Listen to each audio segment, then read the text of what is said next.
دا ورو سوال کړی دی چې غاښونه صفا کول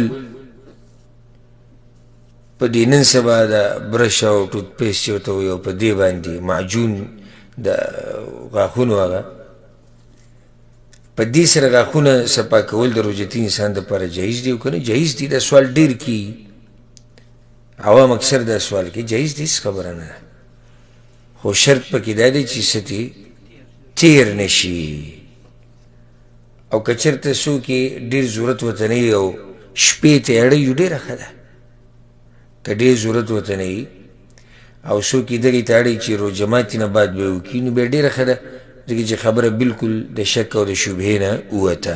خو که څوک یې د روژې په حالات کې دغه برش استعمالوي او دا کمې دوایانې چې دې دپاره راوتي د غاښونه پرې صفا کېږي کم معجون چې دي نو دا استعمالولی شي، هېڅ حرج پکې نشته، خو صرف دومره دی چې احتیاط به کوي چې دا تیر نشي. والله اعلم.